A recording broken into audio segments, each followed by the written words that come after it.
I miss for days. Obviously the grass is always greener, isn't it? And don't get me wrong, I'm very, very grateful for what's happened to my other YouTube channel. In fact, it is actually now a channel that makes money, and yeah, it's doing well. Obviously that's fantastic. I'm super grateful to God. I'm super grateful to everyone who supported that channel, and I won't want it to be any other way other than bigger. I want 100,000 subs. But at the same time, there is a sadness, a longing, a missing of just doing videos like this. When I first started that channel, I used to just switch on the camera and say what I was feeling, and no one cared. I was getting about 200 views a video, and then we went down the path that we've gone down, exposing the external, and yeah, just laughing at clown world essentially, while sharing truth and maybe awakening a few people. But it's left me in this, you know, I still feel like it's very authentic, like 95% authentic. But the bit of inauthenticity is that part of my mind that is aware of what's good for the channel and what's bad for the channel. And basically videos like this, I don't feel I can do anymore, because people unsubscribe. People want the fast action and the external like wows, and I get it, I totally get it, it's entertaining, which is why I do it, and because I think it does have purpose. Anyway, so that's essentially why I've created this second channel. One, as a travel channel, not a generic travel channel. We're not going to be talking about food and how much it costs to stay in this hotel. Obviously it's going to be way more interesting than that. We will still link it all. You know, the reason I'll be in these countries is because of the 3D madness, so that will still come up, but we won't delve into that so much, and it's going to be more whimsical walks and talks while showing you the beauty of South America. I'm really excited about it, and what I'm really wanting to lean into is total authenticity on this channel. Not worrying about views, not worrying about numbers, not worrying about unsubscribers, just saying what I feel and think. So what's present for me today? I think today what's present for me is presence and the power of it. So for those of you who are new to me, I was living in Thailand for a year and I got deported because I didn't get a work permit, and I started a business about 6 months ago now. So I've been back in the UK, a place I thought I would never live again, living with my parents, who have been amazing, very supportive, very loving, very grateful to them, but they are of the mainstream.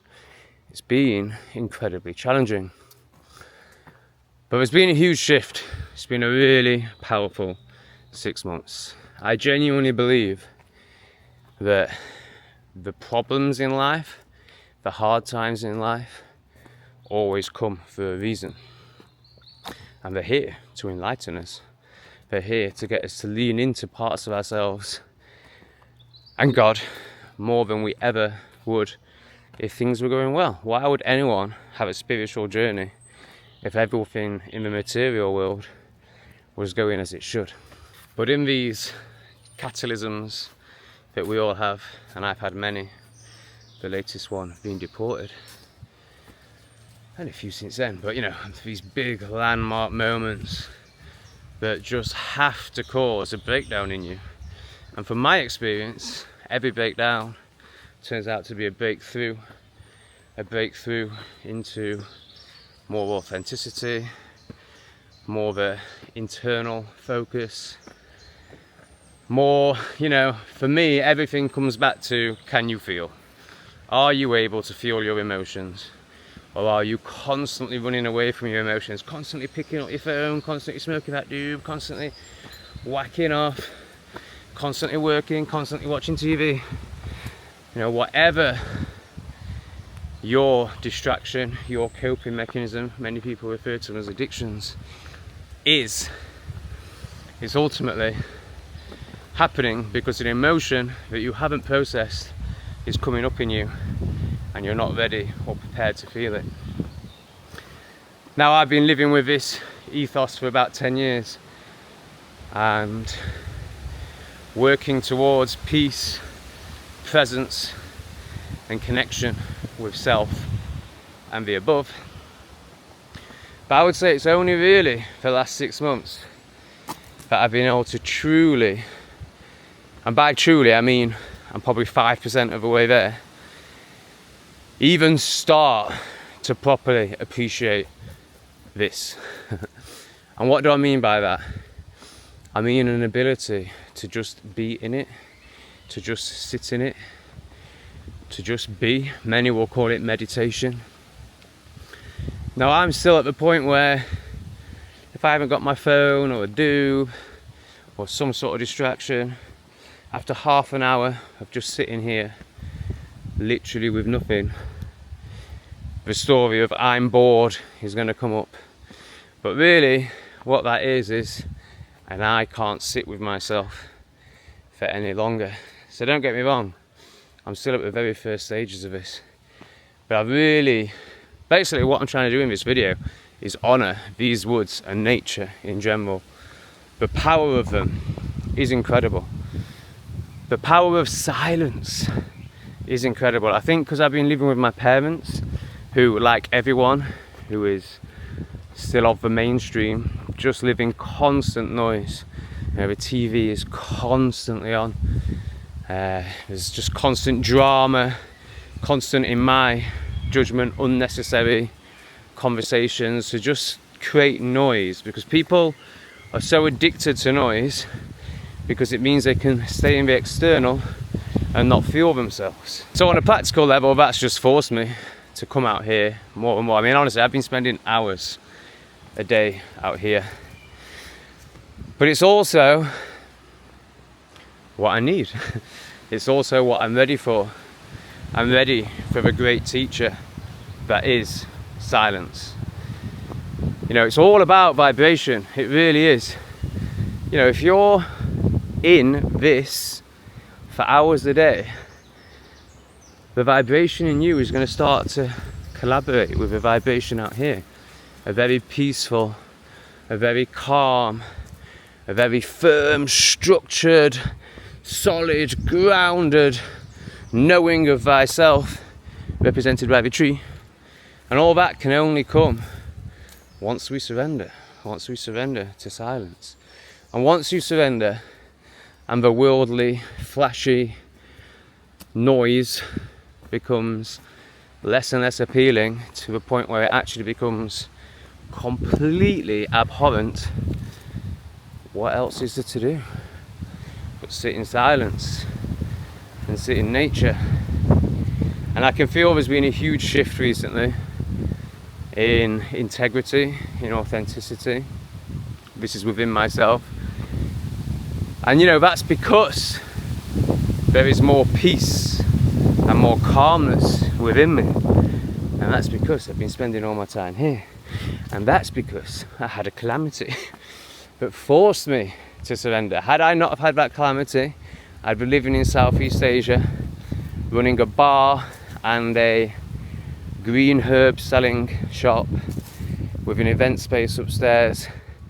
And whilst it was all quite aligned, and I was meeting interesting people and sharing stuff with them that I felt was quite life-changing for them, and at the time it really felt like purpose, but I would still be smoking 20 joints a day. I would still be just chatting. Not that I ever really enjoyed it even out there, but you know, I wouldn't have just been forced to be with myself. And I can really see that that's what this has all been about now. And I can also see how important that experience in Asia was. Had I have gone to South America with the same attitude and naivety that I went to Asia with, I definitely wouldn't have stayed alive for too long. Obviously South America is a whole nother level. So yeah, I can see why it was needed and what it was all for now.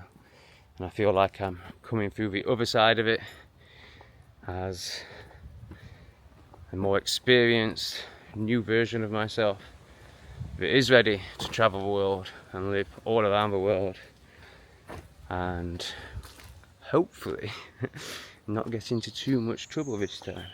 Let me know if you took anything from that in the comments. It'd be very interesting to assess the general populace through their reactions. You know, even if you want to project all over it, which is essentially because you want to stay in the noise and not feel yourself, that's very welcome too. It's all welcome. You know, it's really interesting because you know, I see how judged my parents feel by me, and many others, some in the comments. And it's like, yeah, you can only understand, you can only perceive as far as you have experienced yourself consciously.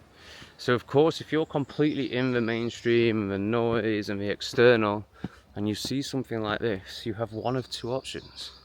You can either go, oh, he's right, and I've got a shed load of self-work to do, which is going to be very challenging, and I'm going to have to make many changes in my life. So obviously not many people do that. The much easier response is to be like, oh, he's mad, he's mental, and just to project all your nonsense, your unresolved nonsense, onto the other. So yeah, let me know what you think. Give it a like, subscribe to this channel, and yeah, I'll see you soon.